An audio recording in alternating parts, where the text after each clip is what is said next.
అందరికీ నమస్కారం. Welcome back to our channel. నేను మీ రమ్య.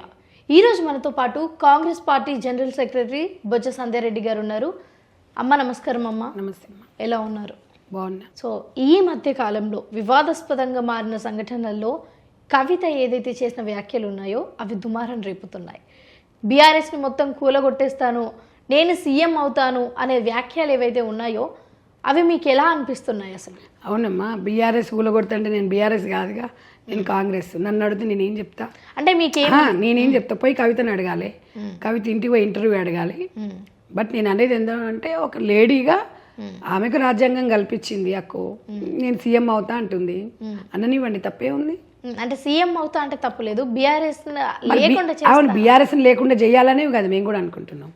ఇప్పుడు బీఆర్ఎస్ పార్టీ లేకుంటే కూడా ఇప్పుడు బీఆర్ఎస్ పార్టీ లేకపోతే బీఆర్ఎస్ పార్టీ ఉంటే కవితకి ఎక్కువ శాతం నష్టం, లాభం. కాంగ్రెస్ పార్టీకి అసలు మేము ఒక బీజేపీనే జాతీయ పార్టీగా తీసుకుంటున్నాం. మేము బీఆర్ఎస్ గురించి అంత పెద్దగా ఏం పట్టించుకోవట్లేదు. ఎందుకంటే మాకు ప్రజలు అవకాశం ఇచ్చిండ్రు, అవకాశాన్ని సద్వినియోగం చేసుకొని ప్రజల వైపు నడవాలి అనుకుంటున్నాం. ఒకటి, కవిత గారి వ్యాఖ్యలు ఏంటంటే తన వ్యక్తిగత విషయం. అది సరే, ఆమె పార్టీ పరంగా మాట్లాడుతుందా లేకపోతే జాగృతి అంటే ఆమె రాజకీయ జీవితం విచ్ఛిన్నమైంది కాబట్టి ఆ పెయిన్, ఆ బాధ ఉంటుంది కాబట్టి మాట్లాడుతుంది. దాన్ని మనం రాజకీయం చేయడం కూడా కరెక్ట్ కాదు. ఇంకొకటి, కాంగ్రెస్ పార్టీకి కవితకు సంబంధం కూడా లేదు. ఆమె కాంగ్రెస్ పార్టీని ఏదన్నా అంటుందంటే మనం స్పందించవచ్చు. బీఆర్ఎస్ పార్టీని అంటుంది, బీఆర్ఎస్ పార్టీ మహిళలు స్పందించాలి, బీఆర్ఎస్ పార్టీ కార్యకర్తలు స్పందించాలి, వాళ్ళు చూసుకుంటారు. మనము ఆ విషయంలో అన్నప్పుడు మీరు పోయి అక్కని అడగండి. అంటే బీఆర్ఎస్ పార్టీ లేకుండా చేస్తాను అన్న వ్యాఖ్యలు చేసింది కాబట్టి మీరేమన్నా కవితకు అడ్డుగా ఉండే అవకాశం ఉండొచ్చా? ఇప్పుడు బీఆర్ఎస్ లేకుండా చేస్తానప్పుడు మేమెందుకు అడ్డుగా ఉంటామమ్మా? అంటే ఆమె రాజకీయ జీవితం ముందుకు వెళ్ళాలనుకుంటుంది. ఇప్పుడు ఇప్పుడు బీఆర్ఎస్ పార్టీ నుంచే కదా బయటకు వచ్చింది. ఆమె లేకుండా చేస్తా అంటుంది, నన్ను ఈ స్థాయికి తీసుకొచ్చింది కదా, లేకుండా చేస్తా అంటుంది. అదే కవితతో చేతులు కలిపి మీరేమైనా బీఆర్ఎస్ పార్టీ కవితతో చేతులు కలిపి అంత ఏముంది ఆమె దగ్గర? ఒక మాట చెప్పండి. ఎమ్మెల్సీ ఉండే, నార్మల్గా ఆమె ఒక మాజీ ఎంపీ, తర్వాత ఎమ్మెల్సీ, ఇప్పుడు మాజీ. కవిత దగ్గర పార్టీ అయితే లేదు కదా. అంటే ఇప్పుడు ఏం చేయలేదు అంటారా? బీఆర్ఎస్ కూడా వినండి, ఆమె వెంబడి 1000 మంది 1,00,000 మంది కార్యకర్తలు ఉన్నారని నేను అనుకోను.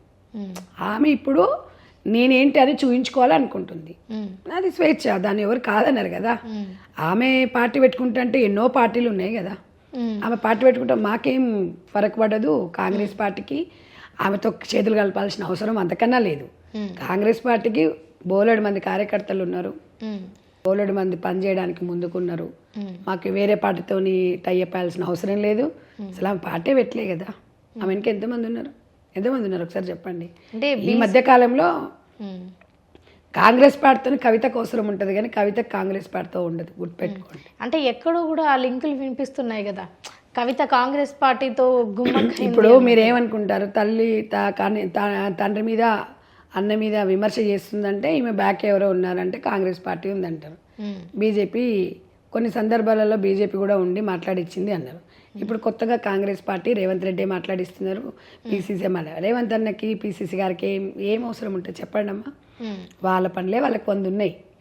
ప్రజలకు మాకు ఇచ్చిన అవకాశాన్ని ప్రజలకి పని చేసుకుంటూ వెళ్తూ ఉన్నారు, చూస్తున్నారు కదా మీరు. బట్ ఆమె గురించి ఆలోచించేంత టైం ఎక్కడుంది చెప్పండి? కానీ కవిత విషయంలో న్యాయం జరిగిందంటారా, అన్యాయం జరిగిందంటారా? వాళ్ళ సొంత ఇంటి నుంచి, రాజకీయ పార్టీ నుంచి? ఇదంతా నువ్వు కవితక్కని అడగాలి. అక్క మీకు న్యాయం జరిగిందా అన్యాయం జరిగిందా అని చెప్పి ఆమెను అడగాలి. సంధ్యక్కని అడిగితే సంధ్యక్క ఏం చెప్తారు చెప్పండి? అంటే సంధ్యక్కకి ఏమనిపిస్తుందా అన్నది కవితక్క విషయం. న్యాయమా అన్యాయం అనేది ఇప్పుడు బీఆర్ఎస్ పార్టీ ఎంపీ అవకాశం ఇచ్చింది, ఆమెకి ఎమ్మెల్సీ ఇచ్చింది. ఉద్యమాలు చేసిన వాళ్ళు 100 మంది, మస్తు 100ల మంది ఉన్నారు మహిళలు. అందులో వాళ్ళకి అన్యాయం జరిగింది, కవితకు ప్లస్ అయింది ఆ పార్టీలో ఉన్నప్పుడు. కాలేదమ్మా. తెలంగాణలో ఫస్ట్ తెలంగాణ వచ్చిన తర్వాత తొలి ఎంపీ ఎవరంటే కవితనే. తెలంగాణ వచ్చిన తర్వాత 5 సంవత్సరాలలో ఒక మహిళ కూడా లేదు మంత్రి. కవిత గారు ఎంపీగా ఉన్నారు. మరి అది అదృష్టం కాదా? అది అయిపోగానే మళ్ళీ ఎమ్మెల్సీ అవకాశం వచ్చింది, అదృష్టం కాదా ఆమెకి? మరి వాళ్ళ ఉద్యమం కోసం పోరాడిన బీఆర్ఎస్ మహిళలు ఉన్నారు, వాళ్ళకి రాలే అవకాశం. వాళ్ళు అయితే బాధనే కదా. వాళ్ళకి అవకాశం ఇస్తే బాగుండేది కదా. ఆ ఎమ్మెల్సీ పదవి అనేది ఉద్యమం కోసం పోరాడిన మహిళలు ఎంతోమంది బీఆర్ఎస్లో ఉన్నారు, వాళ్ళకి ఇవ్వాల్సి ఉండే అని నా అభిప్రాయం, నా వ్యక్తిగత అభిప్రాయం. మీరు అడిగినారు కాబట్టి నేను చెప్తున్నాను. ఆమెకు ప్లస్ మైనస్ల గురించి నేను ఇక్కడ చెప్పట్లేదు. ఆమెకు నాకు తెలిసి పార్టీలో ఆమెకు మంచి స్థానమే కల్పించిండ్రు. అయితే ఇప్పుడు ఏదైతే చెప్పిందో నేను సీఎం అవుతానని, ఆ మాట ఎంతవరకు నెరవేరే అవకాశం ఉండొచ్చు అంటే మీ కోణంలో చూస్తే? అంటే తను పార్టీ పెట్టలేదు కదా ఇంకా. ఒకవేళ సీఎం అవుతా అనే మాట సీఎం నేను కూడా అంటా సీఎం అవుతా అని. అదే దాంట్లో ఎంతవరకు ఎవరైనా సీఎం అంటే అది ఏందమ్మా, సీఎం పదవి అంటే ఏంది? కాదు. ఒక ఎమ్మెల్యే కావాలంటే నాశమాషి కాదు. సీఎం అవుతారు అంటే తనకున్న దారులు ఏందో మనకు తెలియదు కదా. తనకున్న హావభావం ఏంటో, తనకున్న మైండ్ సెట్ ఏంటో, తన స్పిరిట్ ఏందో మనకు తెలియనప్పుడు అది సాధ్యమేనా అంటే ప్రతి ఒక్కరూ అనుకుంటాం. నేను సీఎంని అవుతా, నేను మినిస్టర్ని అవుతా, నేను ఎమ్మెల్యేని అవుతా, నేను సర్పంచ్ని అవుతా, నేను చైర్మన్ అవుతా అంటారు. కానీ ఈ రాజకీయాల విషయాలలో మోస్ట్లీ కుటుంబం వాళ్ళందరూ కూడా రాజకీయాలలో ఉండడం, దాని తర్వాత అక్క చెల్లెల మధ్యలో గొడవలు రావడం ఎలా అనిపిస్తుంది? ఎందుకంటే ఇప్పుడు ఆ జగన్ షర్మిల విషయాలు కూడా అదే స్వేచ్ఛ, అతి స్వేచ్ఛ అంటారా? స్వేచ్ఛ అంతే, ఇక అతి అని కాదు, స్వేచ్ఛ. ప్రతి మనిషికి స్వేచ్ఛ అంతే. రాజకీయాలలో మహిళలు ఎందుకు రాకూడదు? రావచ్చు. తను ఆల్రెడీ కుటుంబంలో తను అని కాదు, రాజకీయాలలో మహిళలకి ఇప్పుడు 50% స్థానిక సంస్థలో రిజర్వేషన్ కల్పించిందే రాజీవ్ గాంధీ గారు. కాంగ్రెస్ పార్టీ ఫుల్ స్వేచ్ఛనిచ్చింది మహిళలకి. ప్రతి విషయంలో మహిళలకే ఫస్ట్ తొలి ప్రాధాన్యత ఇస్తుంది. కాబట్టి మేము ఎవరి గురించి ఆలోచించి వాళ్ళేమవుతారా, వీళ్ళేమవుతారా, వాళ్ళు పార్టీ పెడతారా, లేకపోతే వాళ్ళతోనే అట్లా ఆలోచించాల్సిన అవసరం లేదు, టైం కూడా లేదు మాకు. ఎవరి విజన్ వాళ్ళకు ఉంటుంది. ఇప్పుడు వాళ్ళ వ్యక్తిగత అభిప్రాయాన్ని వాళ్ళ మనోభావాలు మనం ఎందుకు దెబ్బతీయాలి? ఆమెకు రాజకీయ అనుభవం ఉంది, ఆమె ఏ స్పిరిట్తో ముందుకు పోతా అంటుందో తప్పే ఉంది. అది మేము కాంగ్రెస్ పార్టీ మేమెందుకు కాదంటాం, ఆ పార్టీ వాళ్ళు బీఆర్ఎస్ పార్టీ కల్వకుంట్ల కుటుంబం చూసుకుంటుంది కవిత గారిని. మేము కాంగ్రెస్ పార్టీ గురించి మేము తరపున మేమేం మాట్లాడతాం చెప్పండి. అంటే కల్వకుంట్ల బిడ్డే, ఆ కల్వకుంట్ల కుటుంబం కానీ రాజకీయం ఆ పార్టీ లేకుండా చేస్తా అని అన్నది కదా. అదే అమ్మా, అది అన్నప్పుడు నువ్వు బీఆర్ఎస్ పార్టీ నాయకులను అడగాలి, పోయి ఒకసారి పోయి అడుగు, ఇట్లా మీ మీద విమర్శ చేస్తుందండి అని. ఇప్పుడు మా మీద విమర్శ చేస్తుందంటే మేము ఏదైనా సమాధానం చెప్తాం. నువ్వు బీఆర్ఎస్ పార్టీని అన్నప్పుడు కాంగ్రెస్ నాయకురాలను అడిగితే ఏం చెప్తా చెప్పండి? అది మాకు సంబంధం లేని విషయంలో మేము తల దూర్చాం. అంటే ఈ టాక్ కూడా వస్తుంది మళ్ళీ సపరేట్. జాగృతి అనేది ఒకటి పక్కన పెడితే కాంగ్రెస్ లో కూడా చేరే అవకాశం ఉండొచ్చా, లేకపోతే కాంగ్రెస్ మద్దతు చాలా బలంగా? ఒకటి చెప్పనా, ఊహాగానాలకి కాంగ్రెస్ పార్టీ సమాధానం చెప్పదు.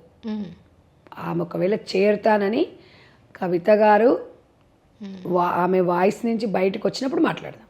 ఊహాగానాలకి చెప్పేస్తే మీరేం చేస్తారు? సోషల్ మీడియా తమ్ములు పెట్టుకుంటారు, ఇక అది తప్పు. నేను అనేది ఏంటంటే వ్యూవర్షిప్ కోసము తమ్ములు పెట్టుకొని అట్లా చేయడం కరెక్ట్ కాదని నేనంట. ఎందుకు అంటే ఒకవేళ తను చేరుతుంది అంటే అధిష్టానం చూసుకుంటుంది, నా స్థాయి కాదది. ఇప్పుడు ఒక ఢిల్లీ స్థాయి కవిత గారు పార్టీలు చేరాలా వద్దా, సీఎంగా వాళ్ళు ఆలోచించాలి, పిసిసి గారు ఆలోచించాలి. కాబట్టి అప్పుడు మనం ఆలోచించాలి, కానీ వాళ్ళని వ్యతిరేకించాల్సిన అవసరం లేదు, వాళ్ళని మెచ్చుకోవాల్సిన అవసరం కూడా మాకు లేదు.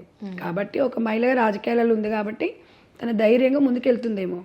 తన ధైర్యాన్ని మనం ఎందుకు కావద్దు? ఇప్పుడు మీరు ఈ రంగంలో ఉన్నారమ్మా, మీకు ఈ రంగం నచ్చింది, ఈ రంగాలలో ఉన్నారు, తనకు రాజకీయం నచ్చింది, తను ముందుకెళ్తుంది.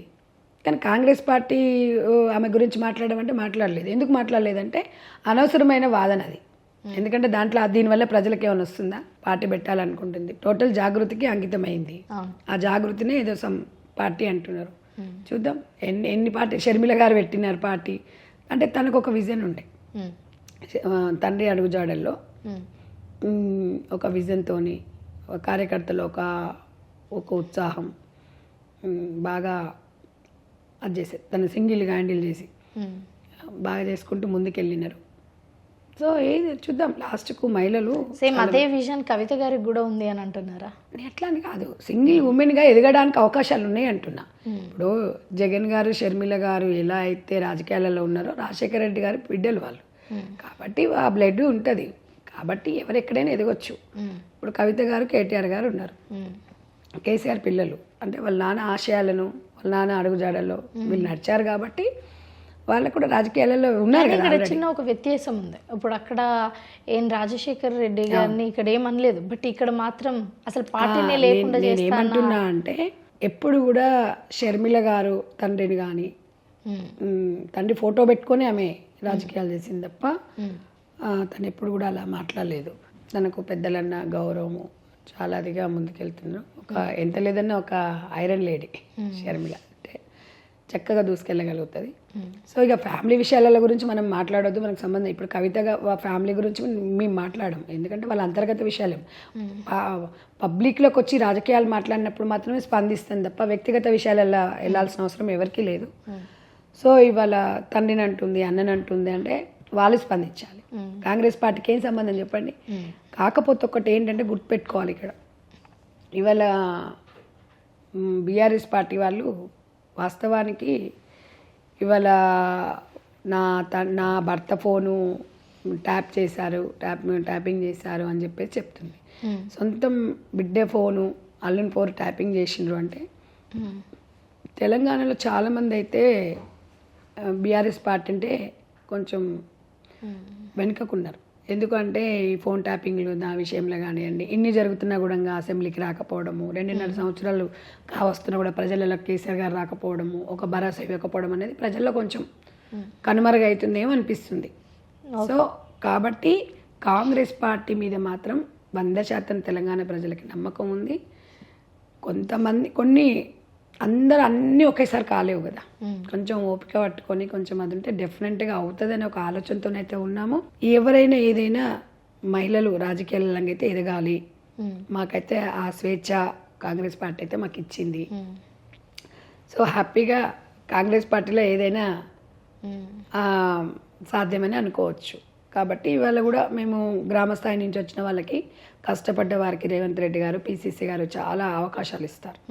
కష్టపడ్డ వాళ్ళకి, ఏదో దొడ్డిదారిలో వచ్చే వాళ్ళకి చెప్తారు, మీరు పని చేయండి అమ్మా, మీరు పని చేసే పదవులు మీకు వస్తాయి, మేము చూస్తాం కదా అని. వాస్తవంగా పని చేసిన వాళ్ళకి అవకాశాలు వస్తాయి. అది మనం ఏ రంగంలో ఎంత పని చేస్తేనే కదా మీకు జీతం వస్తుంది, పని చేస్తేనే కదా మాకు కూడా అవకాశాలు వస్తాయి. కాబట్టి ఎవరు ఏ రంగంలో ఉన్నా రాజకీయం అనేది కూడా ఒక సోషల్ సర్వీస్ లాంటిది. కాబట్టి ఎవరైనా ఎక్కడైనా ఉండొచ్చు. వాళ్ళ గురించి మనము మాట్లాడి మనం ఎందుకు అది చేసుకోవాలి. కాంగ్రెస్ పార్టీ గురించి ఏదైనా విమర్శ చేసింది అనుకోండి, మేము చెప్తాను, ధీటుగా సమాధానం చెప్పే మహిళలందరం కాంగ్రెస్ పార్టీలో ఉన్నాం. ఓకే అమ్మ, థ్యాంక్ యూ సో మచ్. మరి చూద్దాం అందరం కలిసి ఏం జరగబోతుంది అన్నది.